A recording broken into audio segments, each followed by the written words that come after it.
Il a jamais assez. Alors il paraîtrait que les Américains sont gros, énormes, obèses. Ok bon, oui peut-être. On a des chiffres? Mais c'est nul les chiffres. Bah ça donne une idée. Ça se manipule. On a des enquêtes, des articles sur internet? Il y a la liste des pays avec le plus gros taux d'obésité au monde. Et ça dit quoi? Attends voir, ça dit que tu suces très bien. C'est vulgaire. Ça dit que les États-Unis sont 12e. Ah, le Télégraphe dit que les États-Unis sont 18e après l'Égypte. Si c'est le Télégraphe qui le dit, c'est que c'est sûrement vrai. Ici, il est écrit qu'aux États-Unis, il y a 72% de la population qui est obèse. Oui, mais bon, toi, tu vis là-bas, t'en penses quoi?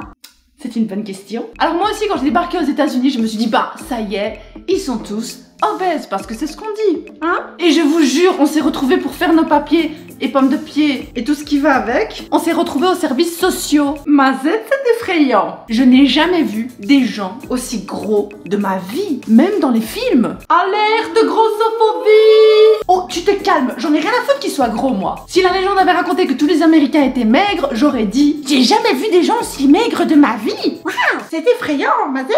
On parle d'expérience culturelle ici, pas de qui est la bête à abattre. Du coup, soit, quand je dis gros, je parle vraiment de quelque chose de dangereux pour la santé. Très très très impressionnant. Des gens qui ne passent pas la porte. Les portes. 4 portes. Je n'exagère pas. Là, je vous parle des bureaux administratifs où tout le monde se mélange. Puis rien.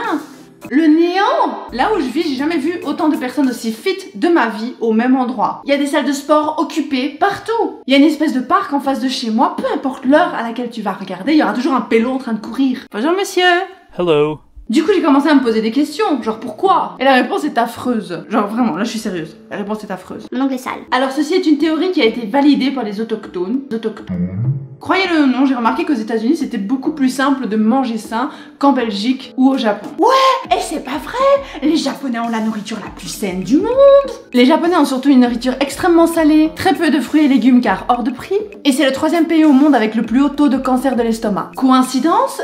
Ferme ta gueule. Si le sujet vous tritouille la trite, vous pouvez toujours faire des recherches sur l'anorexie au Japon et son indice de masse corporelle en chute libre depuis son ouverture à l'Occident et au culte de la maigreur. Mention spéciale à l'industrie pharmaceutique qui nous bénit chaque jour de ses formules amaigrissantes miracles, représentant une énorme partie des revenus du gouvernement. Soit, ce qui se passe aux États-Unis, c'est qu'il y a un énorme fossé entre les gens qui ont de l'argent et les gens qui n'en ont pas. Et sans argent, aux États-Unis, tu n'as rien. Tu es une sous-merde, tu n'existes pas, tu es juste là pour payer les taxes et cirer les pompes des plus riches. Et n'ose surtout pas tomber malade toi-même, tu sais. Les États-Unis, heureusement, malheureusement, c'est une méritocratie à 2 vitesses. Si tu es pauvre, tu peux t'en sortir à condition de travailler comme un chien. Limite, tu vas devoir lécher le sol des toilettes pour espérer un jour peut-être percer, peut-être. Si tu es aisé, tu peux tout perdre du jour au lendemain si tu t'accroches pas bien. Et moi je pense qu'aux États-Unis il y a tellement d'options pour se nourrir. Quand je dis qu'il y a beaucoup d'options, je veux dire que tu trouves tout et n'importe quoi à n'importe quelle heure du jour et de la nuit. Sauf que même si la nourriture saine est très très accessible, ça reste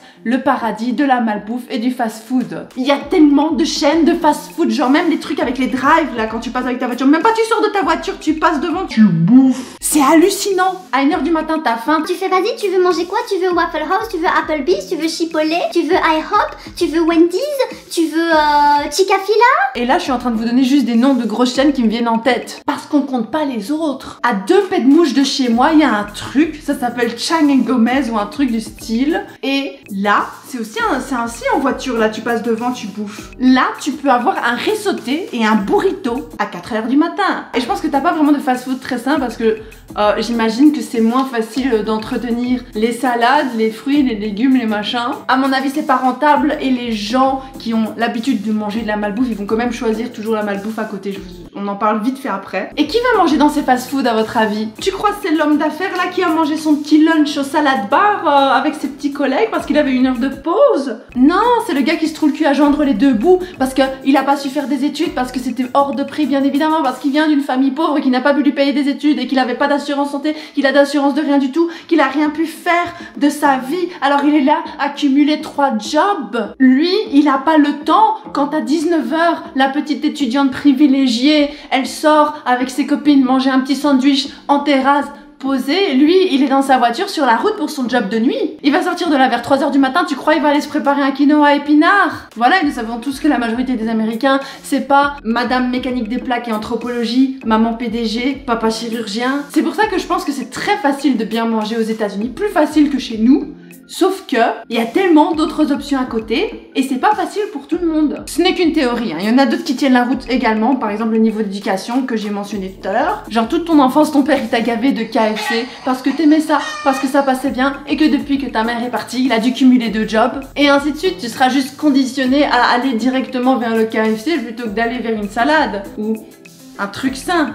N'importe quoi, j'ai même pas d'idée de truc sain en tête. Jusqu'à la fin des temps. Voilà, j'espère que cette vidéo vous aura plu, vu qu'il y en a qui me demandaient de parler un petit peu des US. Voici. Quick. Sur ça, Otsuka-sama, je vous fais des gros bisous.